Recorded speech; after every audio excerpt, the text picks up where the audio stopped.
La de Prensa Blue. Y como siempre lo seguimos acompañando aquí en Sala de Prensa, el resumen de los hechos más importantes de la última semana, y vamos a seguir hablando, María Camila, de este asunto relacionado con la escogencia de un magistrado en la Corte Constitucional, doctor Carlos Camargo, que terminó siendo evidentemente un pulso político, pero la gran duda y la gran pregunta que uno se hace es cuál es el impacto ya en materia judicial que puede tener esta decisión y el hecho de que hubiera estado tan politizada la elección del magistrado Camargo. Sí, nos acaba de decir Pedro Viveros que para él el sistema ha funcionado durante todo este tiempo porque pues de cierto modo se garantiza un equilibrio, pero una pregunta que queremos hacer a nuestro invitado, a nuestro siguiente invitado que conoce a fondo el funcionamiento de las altas cortes, es si de pronto también funciona, Eduardo, el llamado abrazo del oso, y es que después usted, siendo abrazado por los que lo eligieron, termina ya pagando esos favores. Exactamente. Jaime Arrubla fue presidente de la Corte Suprema de Justicia, pero también fue magistrado de la Corte Constitucional. Doctor Arrubla, gracias por acompañarnos en esta mañana de domingo. Bienvenido. Es un gusto estar con ustedes en esta mañana de domingo. Bueno, pues doctor Arrubla, inicialmente tratar de resolver esa inquietud que nos estamos haciendo mucho, si es bueno, sí, esta elección tan politizada, ¿qué tanto podría minar esas decisiones tan importantes de la Corte Constitucional?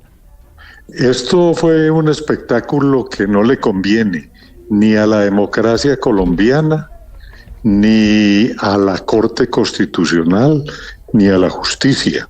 Era una confrontación de fuerzas políticas, el gobierno y sus aliados, y otros desde afuera también, grupos políticos importantes, diciendo que se iban a consolidar mayorías en la Corte a favor del presidente.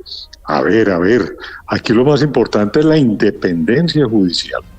Y el jefe de Estado es el primer llamado a procurar que esa independencia se entrone.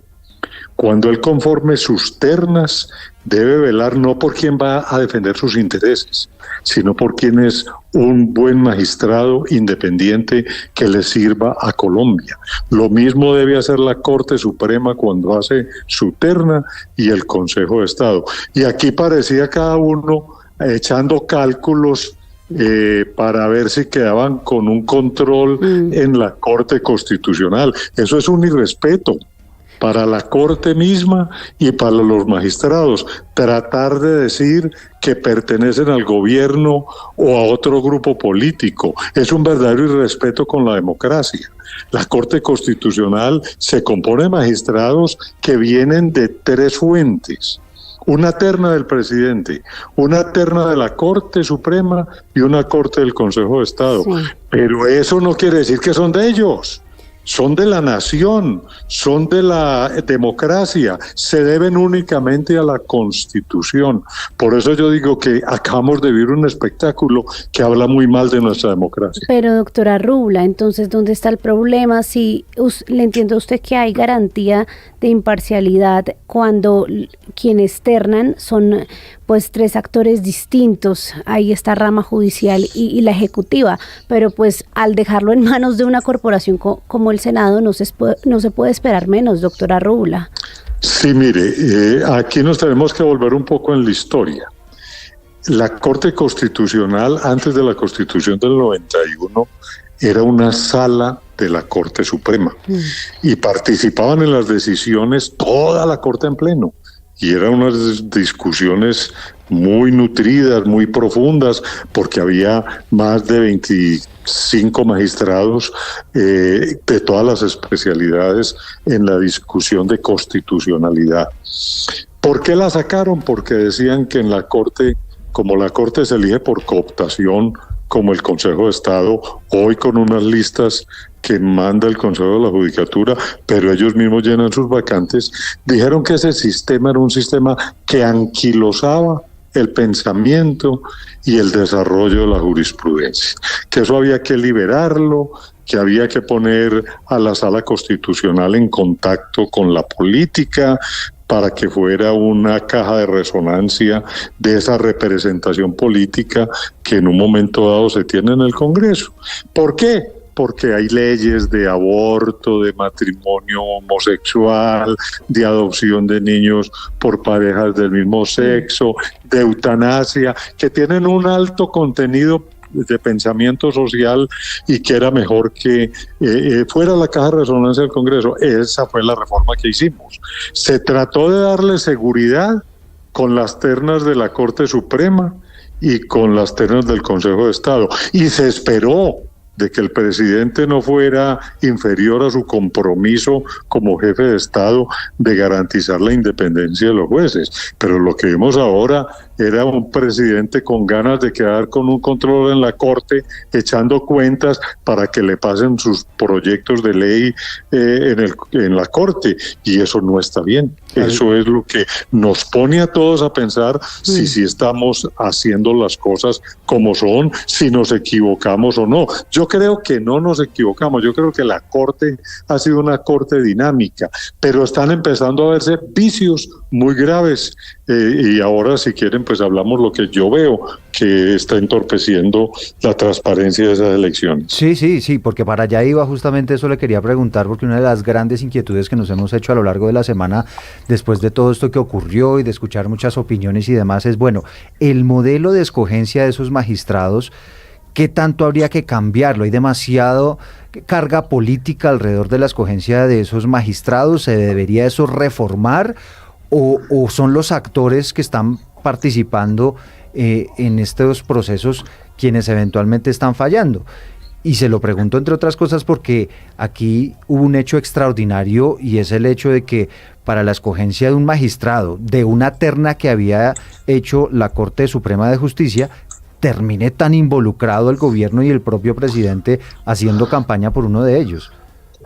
Totalmente de acuerdo. Mire, que el presidente, al elegir sus cuotas, mande ternas de personas que no cumplan con las previsiones que da la Constitución de independencia, de sapiencia, pues ya eso es un problema, y para eso está la responsabilidad política de un jefe de Estado. Yo no había visto a un jefe de Estado que se intrometiera tanto, como usted lo dice, en una terna que envía una corporación como la Corte Suprema de Justicia, tratando de asegurar mayorías. Esto no se había visto. Es de esperarse que la terna que envía la Corte y el Consejo de Estado pues sean muy bien escogidos. El problema que se está presentando, el vicio, que en este momento está también en ciernes, porque lo denunciaron la prensa. No se olvide que la terna de donde estaba el doctor Camargo está demandada, correcto. Sí. Hay algunas acciones contra ella. ¿Qué dicen allí? Que cuando él era defensor del pueblo, le dio favores políticos a magistrados para que lo ternaran. Para que después lo ternaran. Pero esto se viene presentando desde hace rato, y lo digo por mi propia experiencia. Los altos jefes de los organismos de control, y a veces hasta el mismo fiscal, dan empleos en sus entidades a magistrados. Entonces eso se vuelve una puerta giratoria, porque después yo te ayudo y tú me ayudas, y resulta el otro metiendo en la terna a un interesado del organismo de control, y no al de las convicciones, claro, que debe garantizar la Constitución. Entonces esto sí es definitivamente un vicio democrático, y eso, pues para eso se detectan y hay que corregirlos. ¿Cómo se corrige? Como haya que corregirlos. Las instituciones, la verdad, hay que ajustarlas, hay que reformarlas, pero no podemos permitir que esto se siga presentando. Pero bueno, esa claridad suya es importante en el sentido en que los intereses no están solo en la plenaria del Senado, también mire que en las altas cortes, y eso es importante también dejarlo sobre la mesa. Le quiero preguntar hacerle una pregunta final, doctora Rula, que tiene que ver ahora con la independencia y la garantía del buen ejercicio constitucional, de revisión constitucional de Camargo. ¿Dónde queda para usted después de todo eso? ¿O aún puede mantenerse según su criterio? A ver, Mire, la terna era una terna, si yo hubiera sido el elector, para el que no sacó votos para mí era el mejor, que era el doctor Tovar, profesor de toda la vida, académico, es decir, una persona muy cuajada, muy formada, garantía para el país de su independencia. La doctora, yo la conocí como magistrada en Buga, presidente del Tribunal de Buga, una mujer excelente juez de carrera toda la vida. Se la apropió el pacto histórico y le hizo un daño enorme. ¿Qué va a hacer de ella? Hasta donde yo no sé, no tiene ningún compromiso político con nadie. Ella es una juez y los jueces son de la ley y de la Constitución. El que más compromisos políticos tiene es precisamente el que quedó electo. Pero es la misma pugna que se armó. Vieron esto pues como si fuera el acabose de la democracia y de la república, y de lado y lado jalando y tirando. Pues obviamente salió una persona que esperamos, eso yo no lo estoy descalificando ni más faltaba, es una persona con estudios jurídicos importantes, creo que tiene hasta doctorado, pero usted mira su trayectoria y ha estado más en una actividad política o pseudopolítica que en una actividad jurídica. Obviamente tiene gran experiencia en derechos humanos y en la Corte Constitucional, ese es un tema importante, pero mire usted, ese es el análisis que uno hace. Cualquiera de los tres hubiera sido un excelente magistrado, y aquí la confrontación política fue la que enrareció el ambiente. Sí, y además el doctor Camargo, evidentemente, pues con muchos amigos en el Congreso, porque como usted bien le decía, pero pues, a mí me gusta lo que dice el doctor Arrula, político. Y es que en últimas muchos se pueden quedar esperando favores que no les van a llegar, porque es que los tres ternados tienen experiencia para hacer un buen ejercicio, doctor Arrula. Y es que es difícil. Eso es lo que esperamos. El doctor Camargo, ya que optó por esta ruta, debe hasta el día de hoy despejarse de todo compromiso político y tomar sus casos y fallar conforme a su formación, a su leal saber y entender, respetando la Constitución y buscando el bien del Estado y de la República. Eso es lo que todos esperamos. Bueno, pues ahí está. Lo que en la teoría puede estar bien diseñado, la política lo pudo haber distorsionado, especialmente en este caso. Y bueno, pues al doctor Arrula, gracias por estos minutos. Y María Camila, pues ahí está. Es el asunto de cómo la política termina distorsionando todos estos diseños que vienen desde la Constitución del 91 y que evidentemente lo que termina pasando es que se meten manos políticas ahí y eso no sale bien. Manos políticas, pero mire también, reconoce el doctor Arrula, un hombre jurídico, meramente jurídico, que incluso también en las altas cortes tienen sus intereses. Estamos en Sala de Prensa Blue. Opinión, análisis y mucho más aquí en Sala de Prensa Blue.